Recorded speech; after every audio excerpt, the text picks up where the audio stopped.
اعوذ باللہ من الشیطان الرجیم، بسم اللہ الرحمن الرحیم۔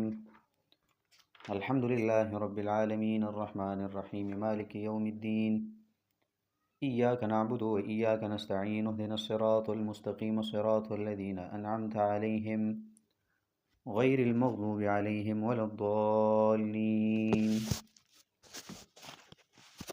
سورہ فاتحہ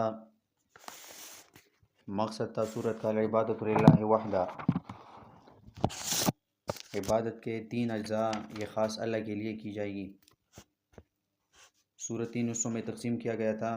پہلا حصہ آیت نمبر 1 سے آیت نمبر 3 تک، جس میں حقوق اللہ کی بیان ہے اور اللہ رب العالمین کے 5 صفات بیان کی گئی ہے پہلے حصے میں۔ پہلا صفت الحمدللہ، دوسرا رب العالمین، تھرڈ الرحمن، فورتھ الرحیم، ففتھ مالک یوم الدین۔ اس کے بعد آیت نمبر 4 یہ دوسرا حصہ تھا جس میں حقوق اللہ اور حقوق العباد کی بیان ہے، اور تیسرا حصہ آیت نمبر 5 لاسٹ تک ولا الضالین تک، جس میں 3 باتیں ہیں۔ پہلی حقوق العباد کی بیان ہے، سیکنڈ 3 گروہوں کی بیان ہے، مومنین، منکرین، منافقین۔ انعمت علیہم میں مومنین، غیر المغضوب علیہم میں منکرین، ولا الضالین میں منافقین۔ اور لاسٹ حصے میں طریقے دعا، اللہ سے دعا مانگنے کا طریقہ اس صورت میں لاسٹ میں اچھی طریقے سے اللہ نے ایکسپلین کیا ہے۔ ہم نے تعوذ اور تسمیہ اس پہ بات کی کہ تعوذ اعوذ باللہ من الشیطان الرجیم، تسمیہ بسم اللہ الرحمن الرحیم۔ اس کے بعد ہم نے الحمد پہ بیس بیان کیا تھا کہ حمد تعریف کسے کہتے ہیں اور صفات کتنے حصوں میں ہے۔ اللہ کی صفات، مخلوق کی صفات اور دونوں کے مشترک صفات صرف لفظ میں، اور اسی طرح الف لام کیوں ہے اس الحمد پہ، حمد پہ جب الف لام آیا تو اس کا معنی خاص ہوا۔ الحمد خاص اللہ کی صفات جو ہے للہ، یہ اللہ کے لیے ہے۔ اگر کہ بعض معنی ہم دیکھتے ہیں تفاسیر میں، بکس میں، کتابوں میں سنتے ہیں الحمدللہ تمام تعریف ہے اللہ کے لیے، یہ ٹوٹلی غلط ہے۔ اس پہ ہم نے کویسچنز کیے تھے اور اس کا ہم نے جوابات کیے اور ہم نے ایکسپلین اچھے طریقے سے ایکسپلین کیا تھا۔ آج ہم للہ پہ بات کریں گے۔ للہ، اللہ کا جو یہ لفظ ہے اللہ، تو یہ اصل میں الہ ہے، الف لام ہا، الہ۔ اللہ کا جو لفظ ہے یہ اصل میں الہ ہے، الہ۔ اور قرآن کریم میں الہ کئی دفعہ آیا ہے، الہکم الہ واحد۔ ہمارا جو کلمہ ہے لا الہ الا ہو، تو اصل میں یہ الہ ہے، الف لام ہا۔ تو الف کے بعد ایک اور لام لگ گیا تو اللہ بن گیا۔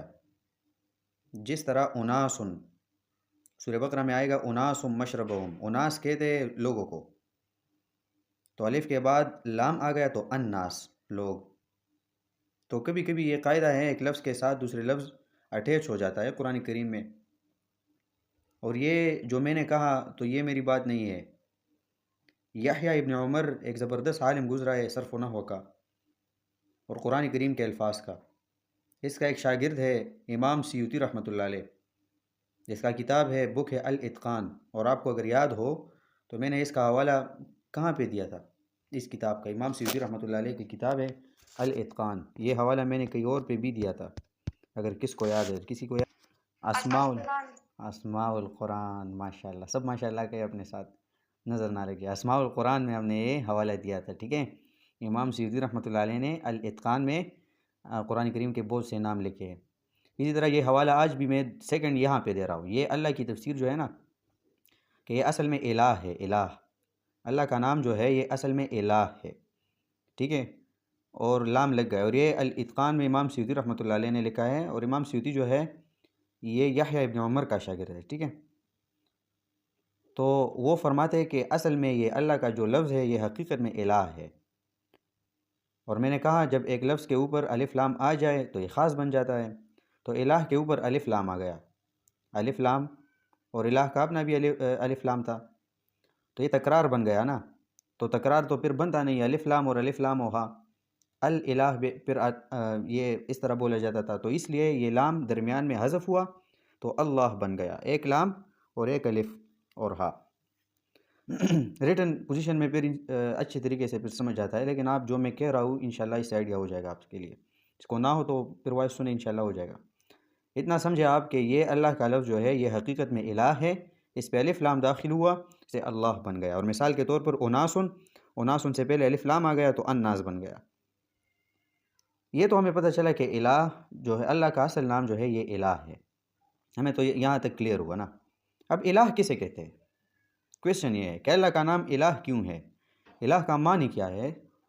تو الہ کا مطلب اور معنی یہ ہے کہ ہر حاجت اور ہر چیز پہ قدرت رکھنے والی ذات اور ہر حاجت کو پورا کرنے والی ذات جو ہے اس کو الہ کہتے ہیں۔ معمولی سی معمولی تکلیف بھی اگر ہو تو اس تکلیف سے بھی باخبر ذات جو ہو اس کو الہ کہتے ہیں، اور ظاہری بات ہے یہ اللہ ہے۔ تو الہ کی یہ ڈیفینیشن بہت سارے ہیں، الہ کسے کہتے ہیں، لیکن الہ کا معنی جو ہے یہ ہے حاجت روا، حاجت پورا کرنے والے ذات، حاجت پورا کرنے والی ذات۔ لا الہ الا اللہ، ہمارے جو کلمہ ہے لا الہ الا اللہ، نہیں ہے حاجت پورا کرنے والا حاجت روا الا اللہ، سوائے اللہ کے۔ بعض لوگ کیا معنی کرتے ہیں، نہیں ہے لائق عبادت کا صرف سوائے اللہ کے، نہیں ہے کوئی معبود اللہ کے سوا، تو یہ معنی غلط ہے۔ پھر اس طرح چاہیے تھا کہ لا معبود الا اللہ، معبود الگ چیز ہے اور الہ الگ چیز ہے، یہ اس میں فرق کرے آپ۔ بعض لوگ کلمے میں الہ کا معنی معبود کرتے ہیں، لا معبود لا الہ الا اللہ، نہیں ہے کوئی معبود مگر سوائے اللہ کے، تو ہم کہتے ہیں تو پھر اس طرح چاہیے تھا نا، لا معبود الا، آپ نے تو الہ کا معنی معبود کیا، الہ الگ چیز ہے وہ معبود، معبود جو ہے یہ کل ہے اوورال، اور الہ جو ہے یہ جز ہے، ٹھیک ہے، ایک گھر ہے یہ کل ہے، گھر میں اندر ایک روم ہے یہ جز ہے، ٹھیک ہے، انسان ہے یہ کل ہے، انسان کا ایک جز، یہ ایک اعضاء آپ اٹھا لیں، عضو آپ اٹھا لیں، لیٹ سپوز میں نے ہاتھ اٹھا لیا تو یہ ایک جز ہے، کل سے تو معبود عبادت کل ہے اور عبادت میں یہ الہ جو ہے یہ جز ہے۔ تو لا الہ الا اللہ نہیں حاجت پورا کرنے والا، اس سے ہمیں کیا ثابت ہوتا ہے کہ سب کے سب عبادت تو چھوڑیں، معمولی سی معمولی حاجت پوری کرنے والی بھی اللہ رب العالمین ہے، وہ تو آپ ظاہری بات ہے آپ کریں ہی کریں گے۔ اگر آپ مانا کریں کہ لا معبود الا اللہ، اللہ کے سوا کسی اور کے لیے عبادت نہ کرو، تو پھر تو ابو جہل بھی عبادت کرتے تھے نا، تو پھر وہ کلمہ ہمارے جو یہ کلمہ تھا وہ مانتے تھے، پھر ابو جہل عبادت کرتا تھا کہ نہیں؟ آپ کو یاد ہے میں نے کہاں پہ ایکسپلین کیا تھا، شرک میں، مشرکین میں، کہ مشرکین جو ہے قرآن سے ثابت ہے، ابو جہل بیت اللہ میں نماز پڑھتے تھے، اس کے علاوہ وہ صدقے بھی دے رہے تھے، مساجد بھی بنا رہے تھے، عبادت تو اللہ کی کرتے تھے، لیکن مسئلہ یہی ہے کہ وہ اللہ کو عبادت معبود مانتے تھے لیکن الہ نہیں مانتے تھے۔ وہ کہتے تھے کہ اللہ تو اللہ کے لیے عبادت ٹھیک ہے، لیکن یہ جو ضرورت پورا کرنے والی ذات ہے نا، یہ اللہ کے سوا کوئی اور بھی ہے۔ تو اس پہ تو قرآن کریم جب بھی مشرکین پہ رد کرتے ہیں تو وہاں پہ لا الہ کیا بیان کرتے ہیں، الہ لفظ لاتا ہے، کیوں؟ کیونکہ الہ میں جھگڑا، اصل جھگڑا جو تھا یہ الہ میں تھا۔ مشرکین جو تھے یہ الہ آج بھی الہ نہیں مانتے، اللہ کو مانتے ہیں، عبادت بھی کرتے ہیں، لیکن اللہ کو الہ نہیں مانتے۔ الہ کا مطلب حاجتوں کو پورا کرنے والی ذات صرف اور صرف اللہ ہے۔ مشرکین کیا کہتے ہیں؟ نہیں اللہ بھی ہے لیکن اللہ نے کسی اور کو اختیار بھی دیا ہے، وہ بھی ہے۔ ہم کہتے ہیں نہیں، الہ جو ہے یہ صرف اور صرف اللہ ہے۔ میری بات کو سمجھے آپ کی نہیں؟ الہ کا معنی کیا ہے؟ الہ کا معنی کیا ہے؟ الہ کسے کہتے ہیں؟ تو علامہ ابن تیمیہ رحمۃ اللہ علیہ ایک زبردست عالم گزرا ہے قرآن کریم کا، 710 ہجری میں وہ وفات پائے ہیں، 710، ابھی 1515، ابھی 1400 چل رہا ہے نا، تو وہ 710 غالباً اس میں وہ وفات پائے ہیں، 708 ہجری میں۔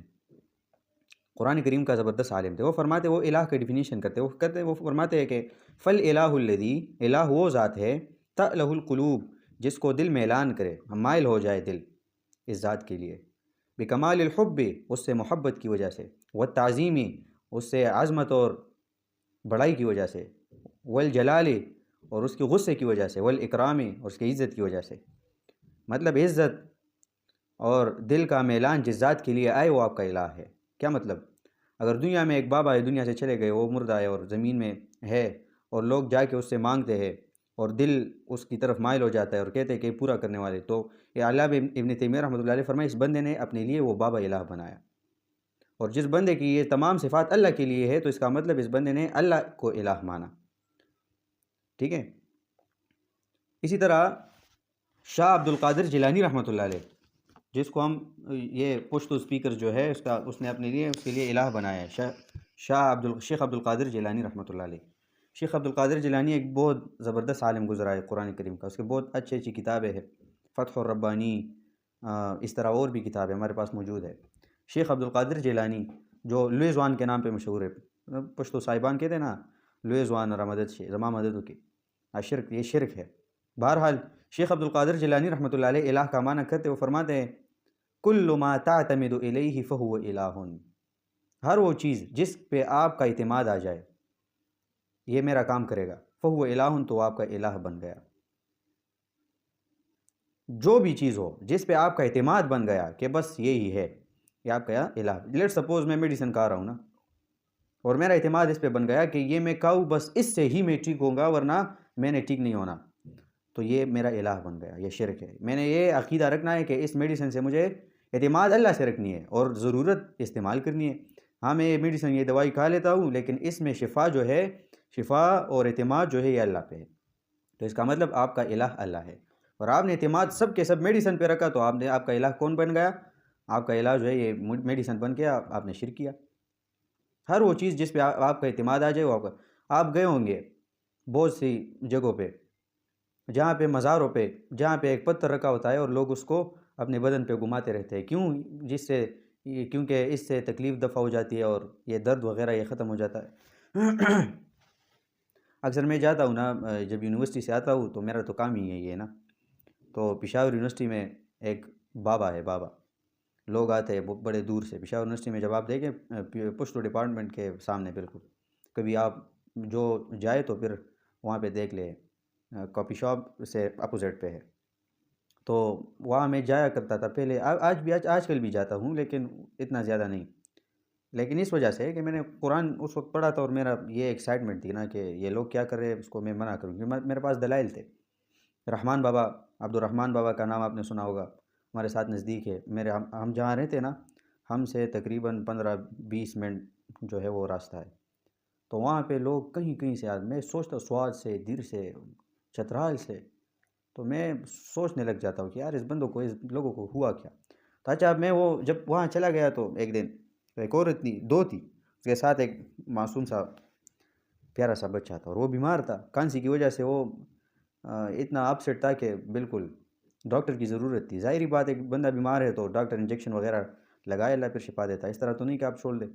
تو اس کو وہاں لے کے آیا تھا، وہاں پہ گندی نمک تھا، نمک بھی عجیب تھا نا، اس کا عقیدہ یہ تھا کہ یہ جو نمک ہے بابا کے دربار میں، یہ جو نمک ہے یہ بس یہ اس پہ ہمارا اعتماد ہے، اور ہم جب بیمار ہوتے ہیں تو یہ کہا کہ ہم ٹھیک ہو جاتے ہیں۔ تو وہ بیچارہ مر رہا تھا، خون نکلا تھا اس کے وہ بلغم وغیرہ میں، لیکن اس نے اتنا نمک دیا نا، میں نے کھینچا اس سے کہ آپ ظالم ہیں، کمبخت انسان، بہت اس نے وہ کیا، لیکن میں نے کہا یہ شرک ہے، عجیب بات۔ پھر اس نے وہاں پہ ایک پتھر تھا، اس کو پھر گھمانے لگے بدن پہ، یہ کیا ہے، اس پتھر سے ہمارے وہ درد وغیرہ ٹھیک ہو جاتے ہیں۔ میں نے کہا کہ واقعی اللہ از دا بیسٹ، اللہ نے بہت سالوں پہلے یہ پلیت یا جو گندگی چیزیں ہیں یہ ہمیں ایکسپلور کیا ہے کہ یہ مشرکین کرتے ہیں، ہم مانتے نہیں عموماً، ہم جب بیان بھی کرتے ہیں تو لوگ اتنے، ہاں جس نے دیکھا ہے اس کو یقین ہوگا کہ ہاں قرآن سچ صحیح کہہ رہا ہے، جس نے نہیں دیکھا تو اس کو یہ میری بات جو ہے نہیں لگتی ہے۔ تو شیخ عبد القادر جیلانی رحمۃ اللہ علیہ اس کا کتاب ہے فتح الربانی، اس میں صفحہ نمبر 78 پہ لکھتے ہیں کل ما تعتمد الیہ فہو الہ، وہ چیز جس پہ آپ کا اعتماد آ گیا تو وہ آپ کا الہ بن گیا۔ تو اس کا مطلب اعتماد جو ہے یہ اللہ پہ کرے، یقین اللہ پہ کرے تو آپ کا الہ اللہ ہی ہوگا، اور اگر آپ یقین کسی اور پہ کرے، مخلوق پہ کرے کہ میرا حاجت روا ہے، میرا تکلیف دور کرنے والا وغیرہ وغیرہ، تو اس کا مطلب کہ آپ نے اس مخلوق پہ اعتماد کیا اور یہ آپ کا الہ بن گیا، ٹھیک ہے۔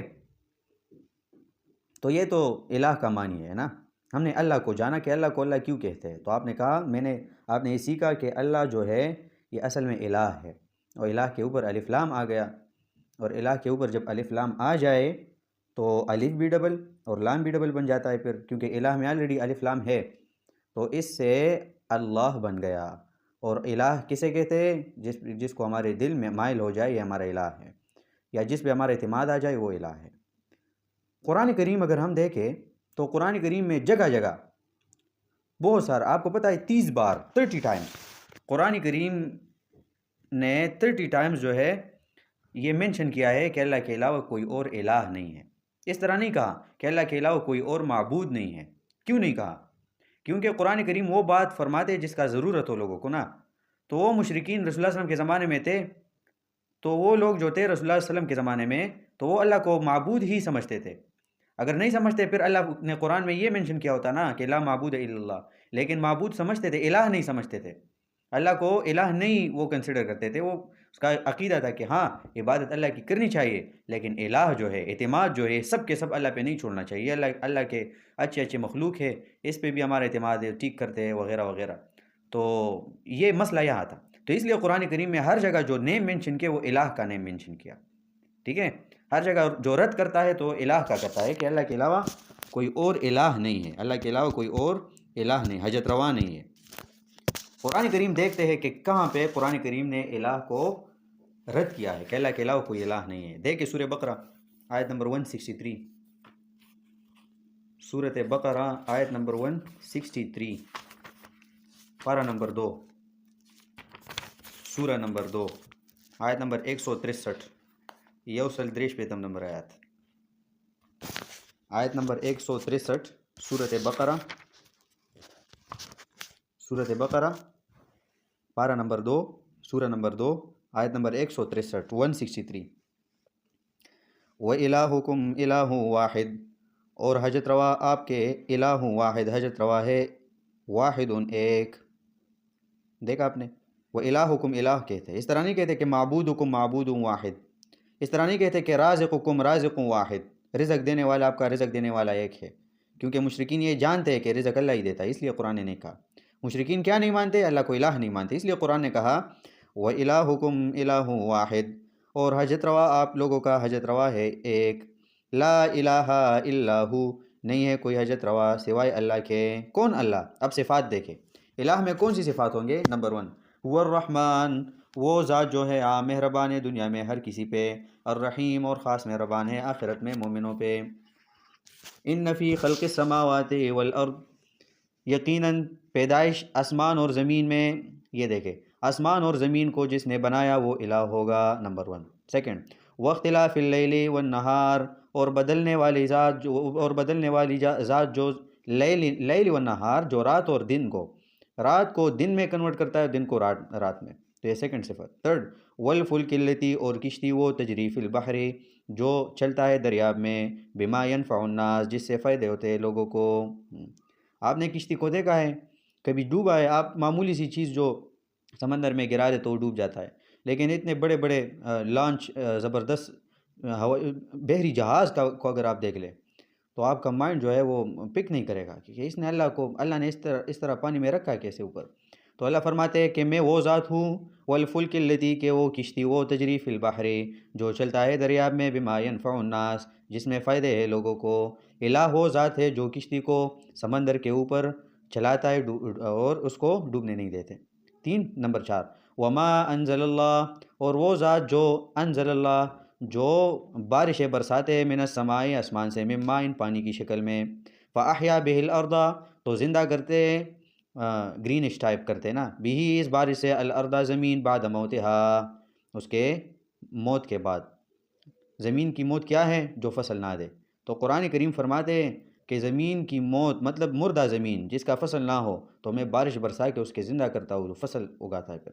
وبث من کل دابہ، اور میں نے ہر جگہ پہ میں نے کل داب، وہ چیز ہے جس میں سانس لے رہا ہو، تو یہ زمین میں نے ہر جگہ پہ پھیلائے ہے۔ وتصریف الریاح والسحاب، اور ادھر ادھر کرنے کی میں جو ہوا ہے، والسحاب، اور جو کلاؤڈز، المسخر، وہ تابع ہے اللہ کا۔ دیکھے نا، بادل کو دیکھے، ہوا کو دیکھے، یہ سب اللہ کی محتاج ہے۔ بین السماء والارض، آسمان اور زمین کے بیچ میں، لآیات، خامخواہ دلائل آپ کے لیے، لقوم، اس قوم کے لیے، یعقلون، جس میں عقل ہو۔ تو الہ دیکھا آپ نے، جو الہ ہو اس میں چیز۔ اب مشرک سے ہم پوچھتے ہیں کہ مشرک آپ تو بابا کو الہ کہتے ہیں، بابا کو پکارتے، اس سے مانگتے ہیں، تو اس میں جو میں نے یہ صفات اللہ کی بیان کی نا، اس میں ایک بتائے کہ بابا کر رہا ہے۔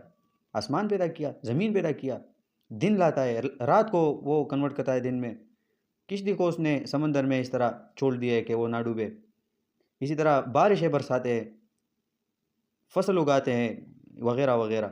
تو یہ صفات جو ہے الہ میں ہوں گے، الہ کے علاوہ کسی اور میں نہیں ہوں گے۔ اسی طرح اس صورت میں آپ دیکھ لیں، سورۃ بقرہ آگے جائے، آیت نمبر 255، 255 نمبر آیت۔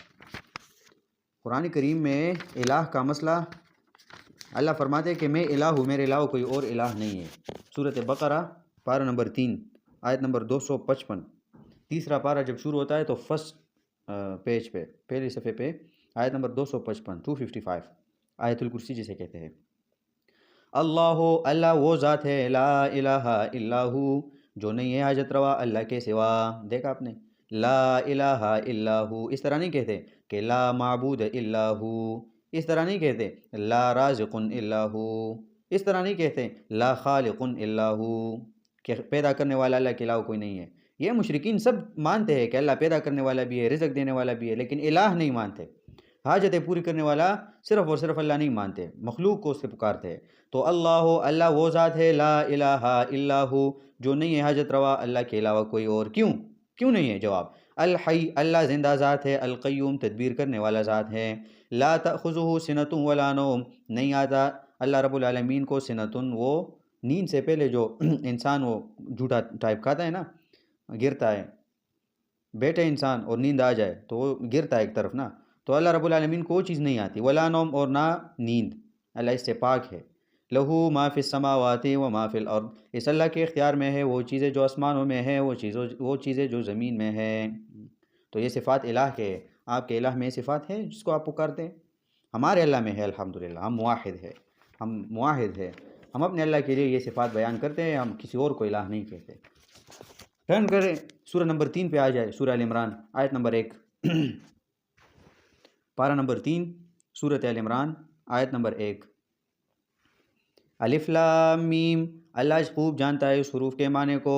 اللہ، اللہ جو ہے، لا الہ الا ہو، نہیں ہے حاجت روا، نہیں ہے حاجتوں کو پورا کرنے والا، الا ہو، سوائے اللہ کے۔ کیوں نہیں ہے؟ کیونکہ الحی، اللہ زندہ ذات ہے ہمیشہ، القیوم، اور تدبیر کرنے والی، تو اس لیے لا الہ الا ہو۔ اس صورت میں آیت نمبر 6 دیکھیں، آیت نمبر 6، هو الذی یصورکم فی الارحام، هو الذی، یہ اللہ وہ ذات ہے، یصورکم، جس نے شکلیں دی آپ کو، فی الارحام، اپنے ماں کے پیٹ کے اندر۔ واہ، کتنا عظیم ذات ہے، ہمیں جو ہے شکلیں اپنے ماں کے پیٹ کے اندر دی۔ ہر کسی کو اپنا آپ بہت پیارا لگتا ہے، تو آپ نے کوئی اپلیکیشن لکھا تھا اللہ کو کہ مجھے اس طرح بنائے؟ هو الذی یصورکم فی الارحام، یہ اللہ وہ ذات ہے جس نے شکلیں دی، صورتیں دی آپ کو، فی الارحام، ماں کے پیٹ میں، کیف یشاء، جس طرح اللہ نے چاہا، کیف یشاء، اللہ نے جس طرح چاہا اس طرح۔ اب اگر دنیا میں آ کے آپ کے میری شکل اس طرح یا اس طرح ہے، اس کا مطلب اللہ کے چاہ میں آپ کا وہ ہے، شک ہے، آپ نہیں چاہتے جس طرح اللہ نے مجھے بنایا یہ صحیح کرنا پڑے گا۔ آپ اللہ کو سکھا رہے ہیں کہ کیسے بنانا چاہیے۔ جو شکل آپ کو اللہ نے دی اس پہ شکر کرے، کیونکہ یہ اللہ کا چوائس ہے، ہر شکل جو ہے یہ اللہ کا، اللہ بناتا ہے۔ اس قرآن میں اس طرح یہاں پہ خود بتایا اللہ نے کہ میں بناتا ہوں شکل۔ جو طنز اور مذاق کرتے تو وہ اللہ کے دشمن ہے، اللہ کو ماننے والے نہیں ہیں۔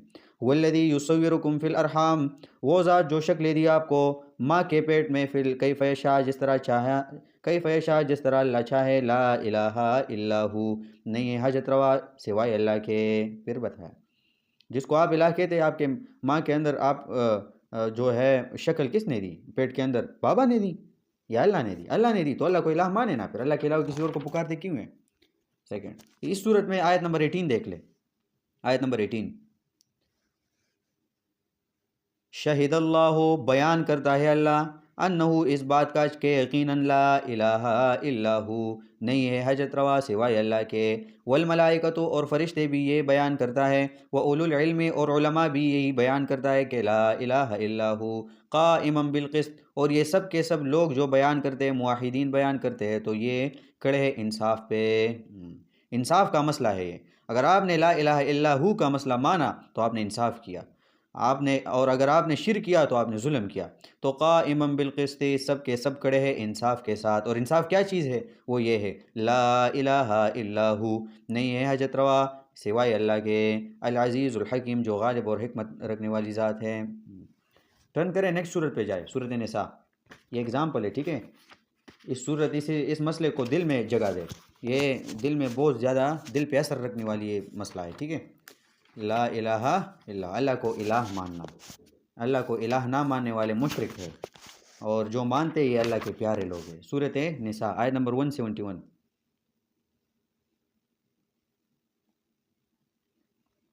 171 نمبر آیت، سورہ نمبر 5، پارہ نمبر 6، 171، 171 نمبر آیت، سورہ نساء۔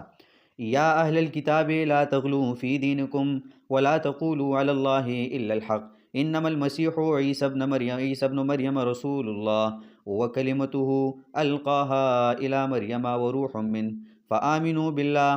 اے عیسائیوں، اے یہودیوں، ایمان لائے اللہ پہ و رسولہ اور اس کے پیغمبر پہ، ولا تقولوا ثلاثہ اور مت کہے کہ الہ جو ہے یہ تین ہے۔ عیسائی کہتے الہ تین ہے، ایک عیسیٰ علیہ السلام، دوسرا بی بی مریم، تیسرا اللہ۔ تو اللہ فرماتے ہیں ولا تقولوا ثلاث، مت کہے یہ بات کہ الہ تین ہے، انتہو منع ہو، خیر لہم اس چیز سے تو یہ بہتر ہوگا آپ کے لیے۔ انتہو، ہمارے استاد فرماتے ہیں انتہو من شیء، مت کرے اس طرح کام، خیر لکم یہ ٹھیک رہے گا آپ کے لیے۔ اور کیا مانے، کون سی مسئلہ، الہ انما اللہ الہ واحد، یقیناً اللہ جو ہے یہ حاجت روا ہے، ایک واحد، ایک، سبحانہ پاک ہے اللہ اور لوگوں سے۔ شبہ ہے نا، اللہ جو ہے الہ تو ہم مانتے ہیں، لیکن فلاں بابا بھی ٹھیک ہے نا، اس کو بھی اللہ نے اختیار دیا ہے، یا اس بابا کو بھی اللہ نے اختیار دیا ہے۔ تو اللہ فرماتے ہیں سبحانہ اللہ پاک ہے اس غلط اور گندی باتوں سے، یہ غلط باتیں ہیں جو آپ اللہ کے ساتھ شریک کرتے، بندوں کو شریک کرتے ہیں اللہ کے ساتھ۔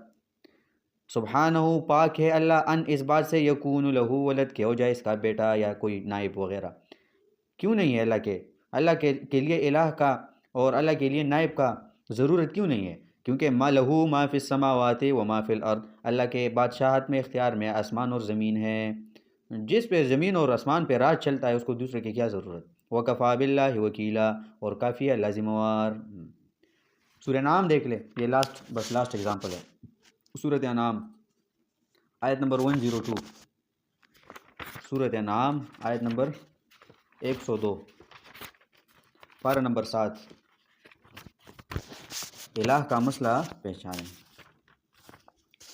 سورۃ انعام آیت نمبر 102 آیات سے 102 آیات سے پہلے اللہ کی زبردست صفات بیان کی گئی، تو اس آیت میں کہتے ہیں ذالکم اللہ ربکم، اس بہترین صفات والی ذات اللہ آپ کا رب ہے، پہچانو۔ لا الہ الا ہو، نہیں ہے حاجت روا اللہ کے سوا کوئی اور، کیوں نہیں ہے؟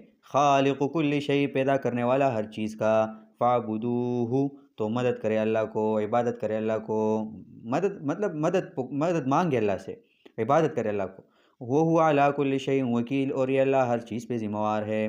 2 آیات چھوڑ کے آگے چلے جائے، 106 نمبر آیات دیکھ لے، 106، اتبع ما اوحی الیک من ربک، اور تابع ہو جائے اس کتاب کا جو وحی کیا ہے آپ کو آپ کے رب نے۔ نبی علیہ السلام کو اللہ فرماتے ہیں کہ جس کتاب کا میں نے آپ کو وحی کیا اس کا تابعداری کرے، اور اس میں کیا مسئلہ ہے؟ لا الہ الا ہو، نہیں ہے حاجت روا اللہ کے سوا کوئی اور۔ تو شبہ آیا نا، یار میرے فیملی میں تو میرے سسٹرز ہے، میرے ابو وغیرہ ہے، میرے چچا وغیرہ ہے، یہ تو بابا کو کہتے ہیں نا کہ میری مدد کر، مدد سے ہوتا وہی کا نا، اور بابا کو یہ اس طرح نذرانہ بھی پیش کر رہے، جاتے بھی ہے۔ تو جواب وَأَعْرِضْ عَنِ الْمُشْرِكِينَ، اور منہ پھیرو مشرکوں سے، یہ مشرک ہے اس کے ساتھ بیٹھو بھی نہیں، منہ پھیرو ان سے۔ جس طرح ہمارے بابا ابراہیم علیہ السلام نے اپنے باپ مشرک سے منہ پھیرا تھا، جس طرح ہمارے محمد رسول اللہ صلی اللہ علیہ وسلم نے اپنی فیملی میں چچا وغیرہ جو ابو جہل ابو لہب وغیرہ اس سے منہ پھیرا تھا، اس طرح بھی العلماء ورثۃ الانبیاء، قرآن کے علماء اور قرآن کو ماننے والے یہ انبیاء کرام کے وارث ہے، تو اس سے بھی منہ پھیرے آپ، منہ پھیرو سے۔ وَأَعْرِضْ عَنِ الْمُشْرِكِينَ، اور منہ پھیرے اور بائیکاٹ کرے عن المشرکین، مشرکوں سے۔ مشرک جان لیا، مشرک کون ہے؟ لا الہ الا ہو مسئلہ کو نہ جاننے والے مشرک ہے۔ تو ہم اپنے کلمے میں کیا کہتے ہیں؟ ہم مسلمانوں کا کلمہ ہے لا الہ الا اللہ محمد الرسول اللہ، لا الہ الا اللہ، نہیں ہے کوئی حاجت روا سوائے اللہ کے۔ اب یہ ٹھیک مانا ہے، ٹھیک ہے؟